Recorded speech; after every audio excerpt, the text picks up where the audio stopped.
Alors maintenant, on va commencer vraiment la bande dessinée. Donc tout d'abord, un petit point vocabulaire pour qu'on comprenne quand on se parle. Alors, dans une bande dessinée, donc il y a une page. Donc vous avez tous déjà vu une page de bande dessinée.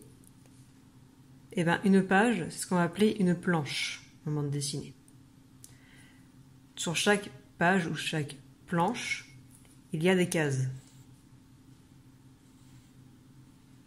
qui font différentes tailles, parfois différentes formes, etc.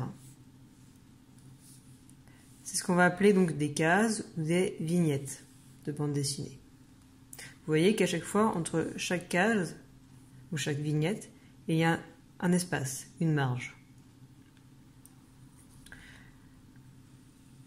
Donc en général, voilà, il y a plusieurs vignettes par planche, ou alors il peut aussi avoir une planche qui est composée d'une seule vignette. Aujourd'hui, nous allons commencer notre histoire, et je vous demanderai de faire une planche, donc une page, de 3 vignettes. Donc vous pouvez très bien faire 2 grandes vignettes, une petite, 2 petites, une grande, ou 3 vignettes de taille égale. C'est vous qui choisissez. Donc là, on a parlé des planches et des vignettes, mais il y a aussi donc des bulles de bande dessinée. Donc les bulles, vous le savez peut-être, c'est là qu'il y aura du coup le texte. La petite pointe ici indique qui parle. Dans notre case, on commencera par la bulle la plus haute, dans le sens de lecture. C'est-à-dire que si on a ça, on lira d'abord ce qu'il y a en haut, ensuite ce qu'il y a en bas. La bulle de bande dessinée peut elle aussi avoir différentes formes. En général, elle a cette forme-ci, mais elle peut aussi avoir par exemple cette forme-ci. Donc en général, ça, c'est quand l'interlocuteur, celui qui parle, est énervé. On peut aussi avoir cette forme-ci. Et en général, ça, c'est les pensées du personnage. Maintenant qu'on a fait le point, on peut commencer notre histoire. Donc, je vous l'ai dit, aujourd'hui, je vais vous demander de commencer l'histoire en dessinant 3 vignettes, 3 cases. Donc, vous prendrez votre planche, donc votre page. Ça, vous ne le dessinez pas, hein, bien sûr. C'est votre page pleine que vous allez découper en 3 vignettes. Donc comme je vous l'ai dit, ça peut être 2 petites vignettes et une très grande, ou inversement. C'est vous qui choisissez. Sachant qu'en général, les grandes vignettes, c'est là où se passent les choses les plus importantes. Donc vous le faites proprement à la règle, hein, bien sûr.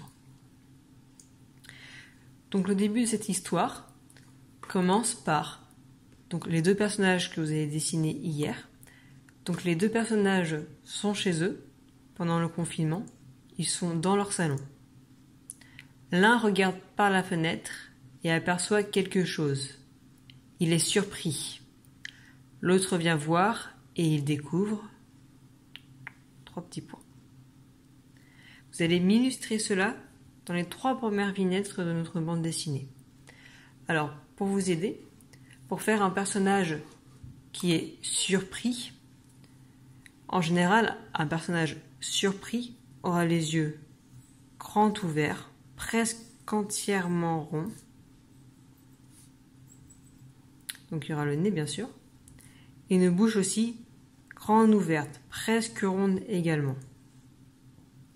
Ça, vous l'adaptez au visage de votre personnage que vous avez déjà créé hier.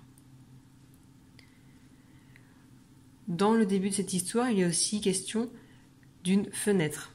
Alors la fenêtre, vous pouvez regarder chez vous, dessiner une fenêtre qu'il y a chez vous, mais vous pouvez aussi regarder sur internet des modèles. Donc une fenêtre par exemple, ça peut être une petite fenêtre assez classique. Donc il y a les vitres et l'entourage de la fenêtre. Ça peut être une fenêtre comme ça. Voilà, avec peut-être un petit rebord. Voilà, ne pas oublier de faire le sol de la maison. Mais ça peut aussi être une très grande fenêtre, une baie vitrée peut-être. Par exemple, vous pouvez aussi décorer vos fenêtres. Bien sûr, les fenêtres peuvent aussi avoir des rideaux. Donc les rideaux, ça peut être très bien un grand voile comme ici, que votre personnage pourra peut-être pousser quand il verra quelque chose dehors. Mais ça peut aussi être des petits rideaux.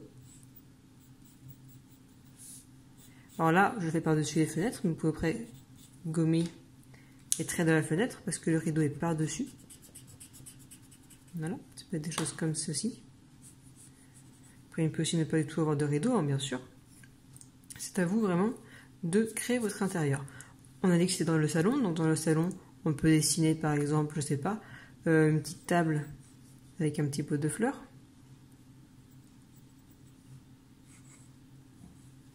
Mais aussi, pourquoi pas, un petit fauteuil. Vous pouvez observer ce qu'il y a chez vous et le reproduire. Voilà. Donc je vous laisse pour aujourd'hui en respectant la consigne du coup. Donc 3 vignettes, un personnage surpris de ce qu'il découvre par la fenêtre. À vous de jouer.